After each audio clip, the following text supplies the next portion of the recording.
Hello' everyone, কি খবৰ তোমালোকৰ? আশা কৰিছোঁ তোমালোক সকলোৱে ভালে কুশলে আছা। তোমালোকৰ 6 মাহিলী পৰীক্ষা কেনে চলি আছে কমেণ্ট কৰি জনাবা। নমস্কাৰ, মই দিগন্ত। আজিৰ ভিডিঅ'টো পৰীক্ষাৰ বাবে প্ৰস্তুতি চলাই থকা শিক্ষাৰ্থীসকলৰ বাবে ছুপাৰ হেল্পফুল হ'ব। আজি আমি এখন উত্তম আৰু উন্নত মানৰ কুৱেশ্যন পেপাৰ লৈ আহিছোঁ, যি তোমালোকৰ পৰীক্ষাত ভাল নম্বৰ পোৱাত বহুত সহায়ক হ'ব। সকলো তথ্য ভালদৰে আয়ত্ত কৰিবলৈ তোমালোকে এই ভিডিঅ'টো সম্পূৰ্ণ কৰি শেষলৈকে চাবা।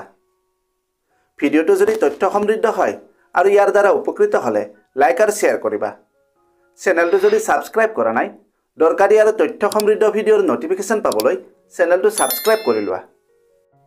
তোমালোকে ভিডিঅ' স্ক্ৰীনত এখন কুৱেশ্যন পেপাৰ দেখিবলৈ পাই আছা।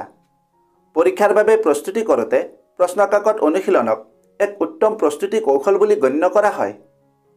কুৱেশ্যন পেপাৰ প্ৰেক্টিছ কৰাৰ লাভ বহুত। পৰীক্ষাত অহা প্ৰশ্নৰ আৰ্হিৰ সৈতে চিনাক্ত কৰে, পৰীক্ষাৰ ফৰ্মেটৰ সৈতে পৰিচিত কৰে, জ্ঞানৰ ব্যৱধান চিনাক্ত কৰে, উত্তৰ লিখনি কৌশল উন্নত কৰে, সময় ব্যৱস্থাপনা উন্নত কৰে, আত্মবিশ্বাস বৃদ্ধি কৰে। ইয়াৰ উপৰিও আৰু বহুতো লাভালাভ আছে। কুৱেশ্যন পেপাৰ প্ৰেক্টিছ কৰোঁতে এটা সময় নিৰ্ধাৰণ কৰি ল'বা। আৰু আটাইতকৈ গুৰুত্বপূৰ্ণ কথাটো হ'ল, কুৱেশ্যন পেপাৰ প্ৰেক্টিছ কৰাৰ কিছুমান টিপছ আছে। যদি সেই কৌশলমতে প্ৰেক্টিছ কৰা, তোমালোকৰ প্ৰস্তুতি বহু পৰিমাণে উন্নত হ'ব আৰু পৰীক্ষাত ভাল নম্বৰো পাবা।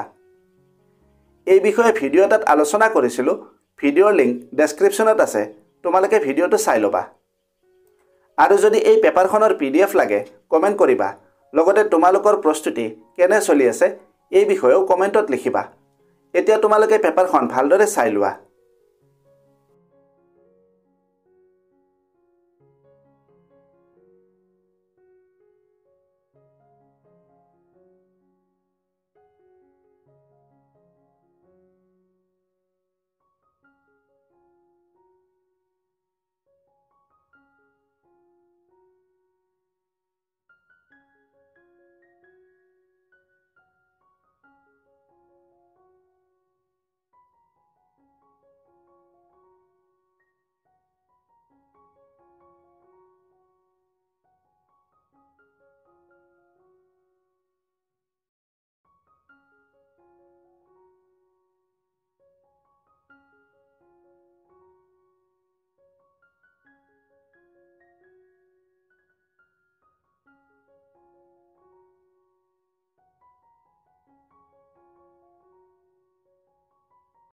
ভিডিঅ'টো যদি হেল্পফুল হৈছে তেন্তে বন্ধু বান্ধৱীৰ লগত এই ভিডিঅ'টো শ্বেয়াৰ কৰিবা আৰু লাইক কৰিবা।